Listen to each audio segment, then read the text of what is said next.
of Bank Shots. Appreciate those of you tuning in. We're starting to cut it up and send it out. Today we're going to cover a couple categories, but obviously want to begin by introducing myself, Jedediah Collins, my co-host, Mr. Amobi Okugo, a frugal athlete, continue to be professional athlete, and just an all-around athletic role model. Amobi, how's the day going? Man, it's going well. We got a game tonight, so getting on Got a it. game. Yeah, got a big game tonight. So we figure we give the bank shots and then focus on the game.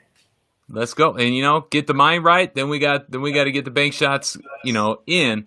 Let's just jump in, as we start looking. This is an interesting model. We want to see the news and the moves of the modern day athlete. That's what we want to cover. And as you saw this week, PJ Washington Jr. came out with an interesting atmosphere on how to begin to invest in future him. He struck up a deal with Sports BLX.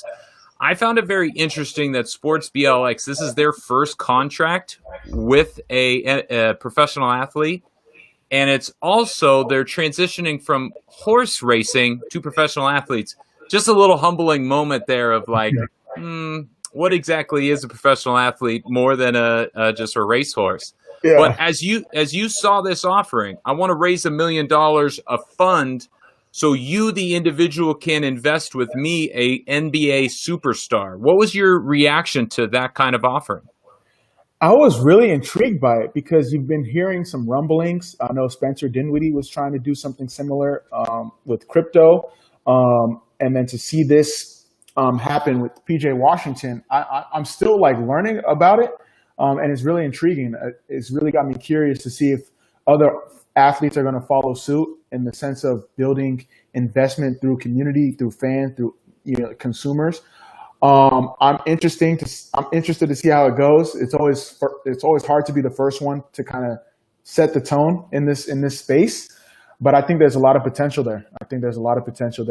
PJ Washington is a young player, so his upside. I think he's investing in his upside to have opportunities that come his way, and it's going to be really interesting to see.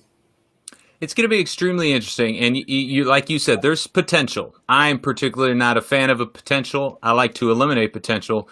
But as you look at the investment in you as a young athlete, you're saying, how can I capitalize on this moment? What can I do to really increase my future earnings? And what he's saying is $1 million. We're going to split it up into $100 shares. And it's not even my future earnings. These are all off the court earnings. These are non-basketball revenue. You, for $100, can participate in what I get the opportunity to do. So in saying that is, I, as a stockholder, I become, as you mentioned, a part of a community. That community is going to get a connection to PJ. They're going to get specific content. They're going to get giveaways. And what's really interesting is they're going to be treated as an institutional investor. PJ, being an NBA superstar, is in that accredited kind of institutionalized investor. They get offerings that the average person would not be able to receive. So very similar to a hedge fund, or even a financial group coming in and saying, be a part of our investment group, you will get deal flow. This is a new, interesting community that says, if you're looking for deals, I have a network, I have an offering that nobody else would be able to invest into. I look at this and I really enjoy the atmosphere that they're going about it. They're saying, at least BLX is standing behind the platform, that they're going to try to increase financial education as well as the financial investment in offering. And so as I look at this, I see a young athlete thinking as a modern day athlete and trying to find new ways to fund themselves. Every young athlete is going to bet on themselves. Every one young athlete is going to say, we remember a year or two ago when the pooling of contracts and guys trying to invest in each other. We even seen the athlete come out and say, you can invest in my future sports-specific contracts. Yeah. But this offering is going to be interesting as it unfolds to see if the community, as an investment community, begins to flourish and grow. So let's break it down a little bit. So say, for example, PJ Washington because I'm still like interested. I'm still learning like All how. right. So say PJ Washington gets a new startup comes his way, and Mm-hmm. he invest in it through his personal investment or through the fund. Now all the investors that invested in PJ will get sort of a stake in that. In Oh, that, 100%. perfect. So if we use another example of an athlete, Kevin Durant invests in Postmates for however many dollars, and it jumps up to they go public, whatever. Yeah. Those fans, those communities will reap the benefits as well. So see it no different than a hedge fund, than somebody saying, I'm going to pool together dollars. And maybe you, Amobi, you don't want to go put $100,000 or $1 million or whatever in one investment. If we pool it together and now we don't have $100,000, now we have $1 million. Uh-huh. Now I can go make 10 $100,000 investments. And you're absolutely right. If a celebrity or if a big name comes in and boosts that engagement and that awareness, we are all going to benefit. It is an investment into a holding company that is then going to invest into other companies. So yes, as the other companies and as those opportunities come about, that, as you know, as a professional athlete, PJ is going to get opportunities that no other human being is going to.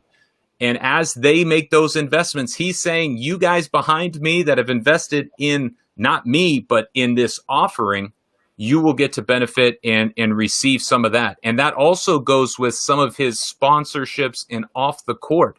They don't get to say, hey, PJ, you just signed a $100 million contract. But if Sprite comes along and says, hey, we want to pay this holding company, which represents your brand, then we get even a part share of that. And they do have preferred options where you're going to get dividends, and that's going to be really interesting to see if companies like this are more dividends, which is probably not going to happen, but is more just going to invest into the next opportunity. So this is definitely a new thought, and that's what we want to talk about. Bank Shots is all about the new athlete and what they are doing and saying.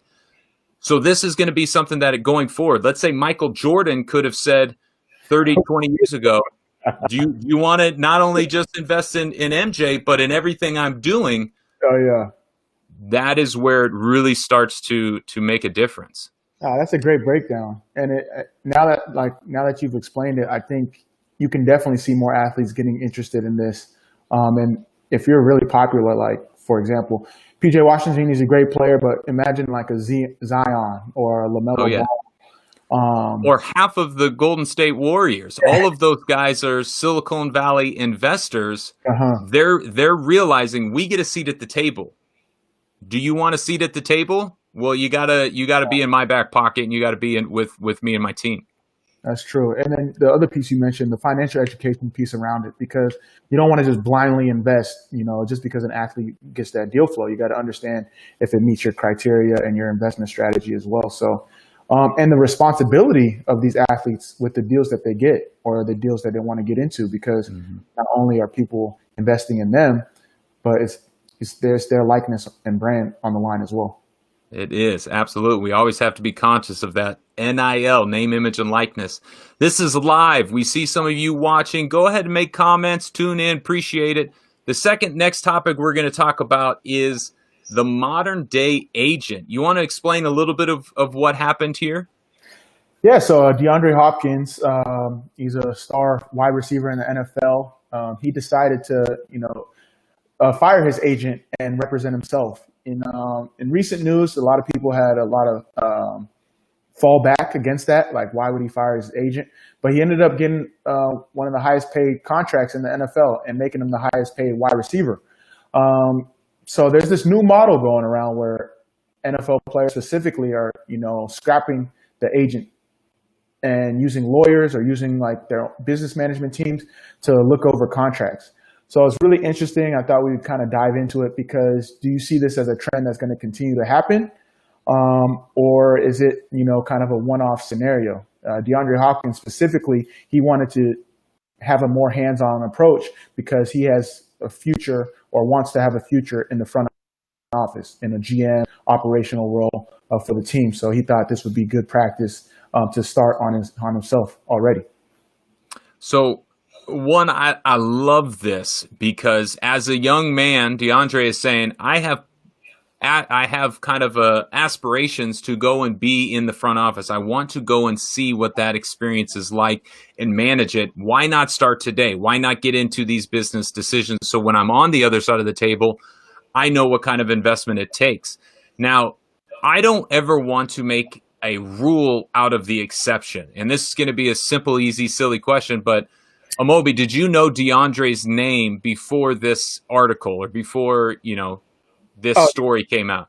Yes. He is a perennial Pro Bowl player. That is who he is. So when we look at the new wave of things happening, we don't want to put everyone in that perennial Pro Bowl category. A year ago, Bobby Wagner, arguably the best middle linebacker in the game, also negotiated his own contract. Richard Sherman has done it. Russell Okung. Apparently, a lot of Seattle Seahawks, affiliate players. Water up there or something. Well, I think they talk to each other and they start to look around and they start to say 3%. 3% of $30 million, that's a lot of money. Do I need that, or do they do enough work to achieve that? And then can I do some of that on my own? And so that is the shift in this mindset. It's saying, what value does the modern day agent have to deliver? I'm in agreement. DeAndre said very clearly, this is no bad against my agency. This is no bad against the agent market. He challenged himself to learn. But he didn't go into these negotiations blind. He went in with a team of advisors and mentors that really taught him the language, really showed him what this was going to all be about. So as you look at this new unfolding, it's no different than handling your own investments. Do you have the emotional fortitude to sit in a room and be told truly not only what people think of you, but what you're worth? Yeah. Can you take that kind of criticism and not have those emotional reactions? And then you look at, do you understand what is out there? Do you understand who you're going against? Do you understand what other contracts have already been set aside? And do you understand the stipulations of what is in the CBA, the collective bargaining agreement, and what you can actually go and argue for? The two big ones that agents were impressed with DeAndre having negotiated when he walked away was no franchise tags and no trade clause. That shows that he had the forward thinking of down the road, I still want to be in control. So I love this move by DeAndre because it is the beginning of him seeing what is beyond the field. Even though it's in the front office, it's still beyond his playing times. I also don't want to, make this as like, oh, most NFL players are going to go negotiate. Jed Collins would have never been able to negotiate a contract. Why? Because one, it would have been kind of humbling and humiliating. But two, they would have said, hey, Jed, either take this or walk out the door. That's all we have for you. And so I don't see this model, kind of taking shape. Also with this, just the social kind of understanding that it's cool to say I have an agent, and you better believe in the locker room and in just the public, that is something that athletes like to mention. No, yeah, that's a great point. And I like how you talked about the commissions that agents make.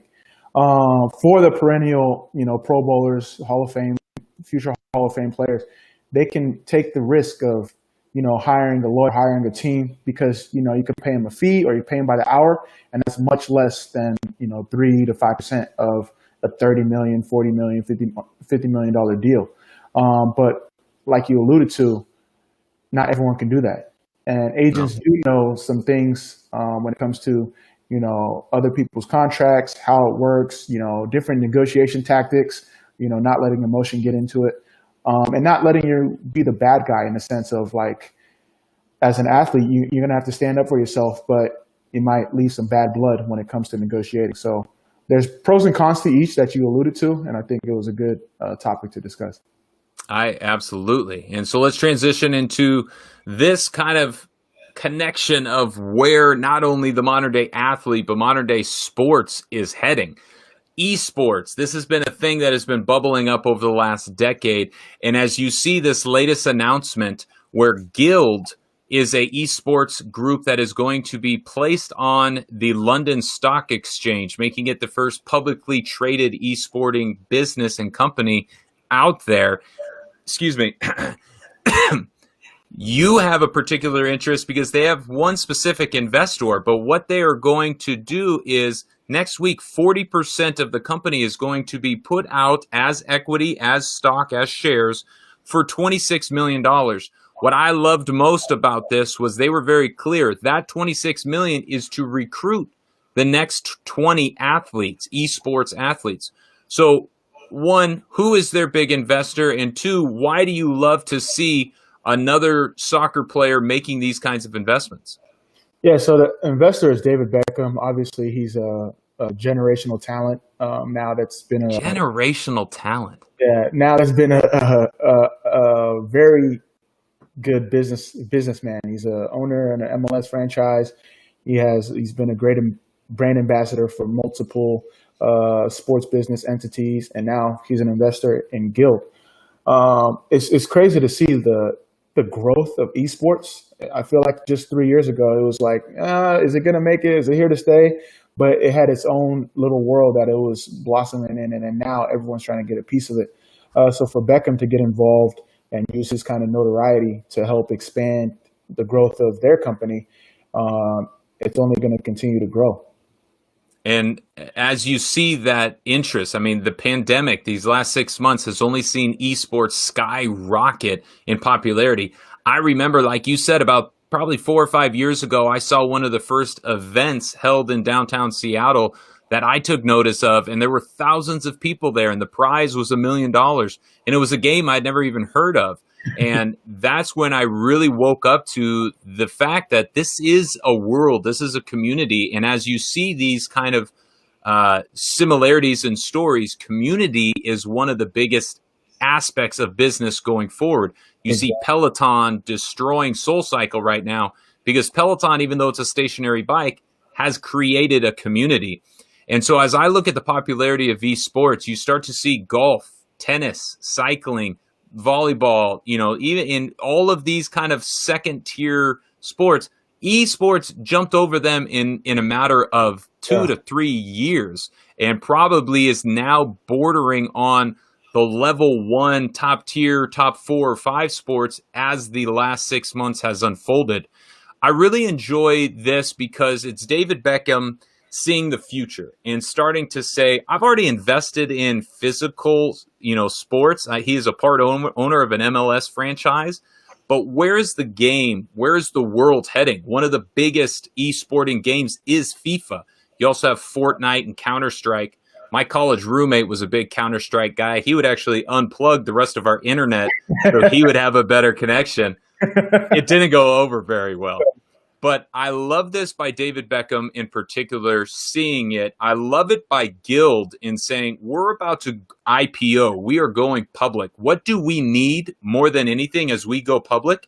I am learning this as an entrepreneur. You know this. We have a good product, but we need people to see what our product is and be able to connect those. No better way to do that than, as you mentioned, bringing in a generational talent in David Beckham. So I'm extremely excited to see how a business like this kind of unfolds, but then also where else are they going to get revenue streams now that they are a larger global sized brand and offering? Where does the marketing come in? Where does the sponsorships? Sponsorships is a major one. As you see more and more professional athletes dive into this, sponsors are sure to follow. And then you look at just the broadcasting, items like Twitch having been sold for $1 billion. The physical tournaments are now just virtual tournaments. And you want to talk about a community that is very comfortable in doing virtual engagement and virtual offerings. It is the esporting world. So to tell you the truth, brother, I see in the next 5 to 10 years, esports being one of the top 4 sporting events in America, if not the world. Yeah, I completely agree. I mean, if you look at top talent, I mean, Ninja just re-signed with Twitch for like a lot of money, and it's only going to continue to grow. What I'm interested in, like, just obviously because we talk about money management and athletes and the moves that they're making, we talk about athletes in kind of the physical sports per se, but esports players are a lot younger, than the Hmm. average athlete. So who's teaching them financial literacy? I know a guy that's on this chat right now that has a money vehicle course, and I know another guy that has a platform that teaches financial literacy. That So could help. yeah, that's what it's all It, about. and they're coming into it. And what's neat and weird about that realm, they don't retire. You know what I mean? Like that. I talked to a esports lawyer, and it was like, would you play one on one with Michael Jordan when he was 42? Absolutely. Yeah, Yeah, they do that for the rest of their lives. Like that's an interesting element. yeah. Um, And so as we wrap up, we want to, always highlight what this modern day athlete is thinking. I'm going to go into the past before I bring up our modern day athlete of the week in Hank Aaron. Hank Aaron, when he was kind of getting close to the end of his career in the 80s, started to buy franchises. And it began with one, it began with an education, it began with learning.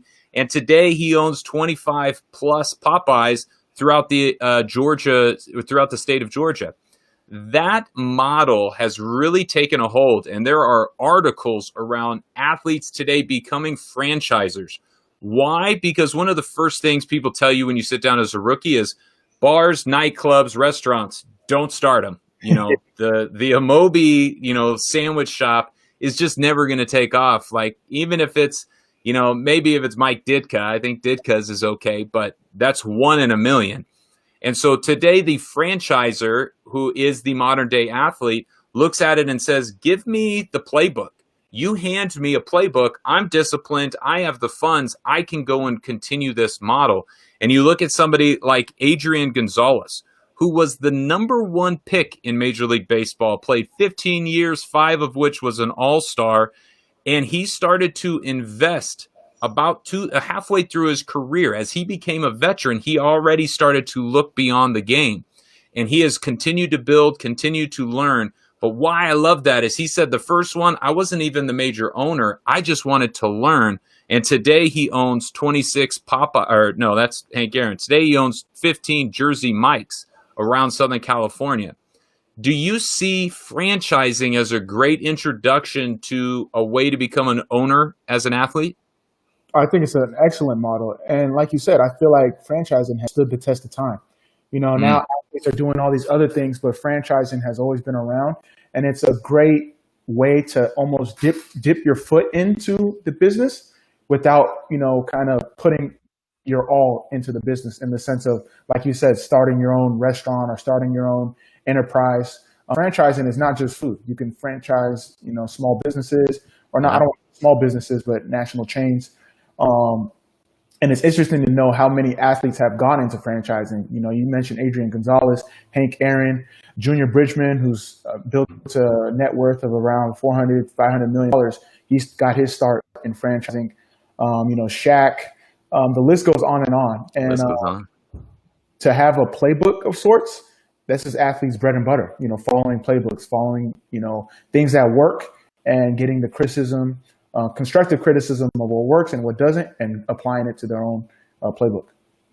I love it, brother, and it is a great way to continue to unfold as a modern day athlete. We're going to let you go. We're going to wish you well and good luck tonight. For those of you still watching, welcome into Bank Shots. We are signing off. If there was one franchise you would start, what would it be? Ooh. Uh, that's a great question. Cold Stone, just because I love ice cream. Pretty good. What about you? Ooh, I think the rules around Chick-fil-A, you can only do one. So I'll probably Yeah, like a Waffle House or something. Waffle House. They're all over. Yeah. All right, brother. Hey, enjoy the night and good luck. No, appreciate it. Catch you later. Boom.